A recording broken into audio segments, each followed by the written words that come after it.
If you can't stop looking at women, don't feel guilty, feel alerted. Because what feels normal to you is slowly training your brain to stay weak. You don't notice it. No one ever does. It happens quietly. A glance here, a scroll there, a second too long. And every time you look, something small leaks out of you. Focus, presence, power. This isn't about women. Listen carefully. This is about attention. Your attention is not harmless. It's currency. And right now, you're spending it on things that give you nothing back. Your brain doesn't understand morality. It understands reward.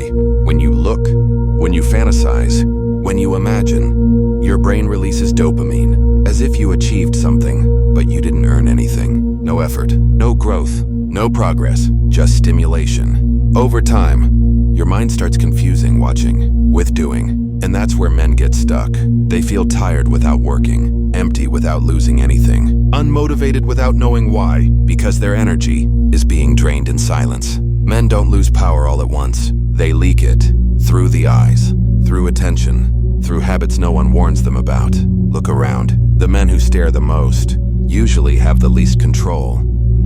Not because they're evil, not because they're weak, but because their discipline never developed. They react. They don't choose.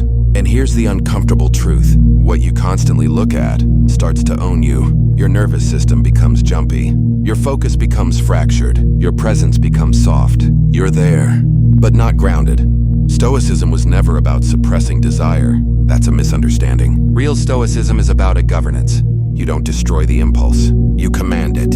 A disciplined man notices beauty without being dragged by it.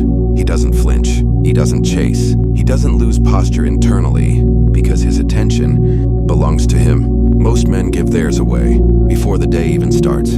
Phone in hand, eyes wandering, mind scattered. By the time they sit down to work, they're already exhausted. Not physically, mentally. Here's the shift you need to understand. This is not about avoiding women. This is about reclaiming direction. When you stop feeding your eyes everything they want, your mind gets quieter. When your mind gets quieter, your thoughts get heavier. When your thoughts get heavier, your presence changes. People feel it. Men who don't stare aren't shy. They're contained. There's a difference.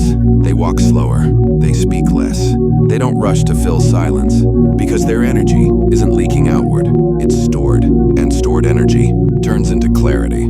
Clarity turns into decisiveness. Decisiveness turns into action. That's power, not loud power, not performative power. Quiet power, the kind that doesn't need to announce itself. So what do you do instead? You don't fight your eyes. You redirect them. When you feel the urge to look, you straighten your posture. You breathe once, slow. You bring your gaze forward, not down in shame, not sideways in fear. A word. Because where your eyes go, your nervous system follows. And where your nervous system settles, your mind stabilizes. This small act, repeated daily, rebuilds authority inside you. You stop reacting automatically. You start choosing deliberately. That's discipline, not punishment, not repression. Ownership. You'll notice something strange after a while. You feel calmer, more solid, less restless. Your workouts hit harder. Your focus lasts longer. Your silence feels heavier. And ironically, you become more attractive, not because you're trying, but because you're no longer leaking need. Needy eyes repel. Grounded presence draws. Always has. This is why ancient Stoics trained attention first. Before ambition, before pleasure, before desire. Because a man who can't control where he looks will never fully control where he goes. So remember this. Every glance is a choice. Every choice shapes the man you're becoming. Control your eyes. Not to hate the world, but to master your place in it. Because if you don't decide what deserves your attention, everything else will, and it won't ask permission.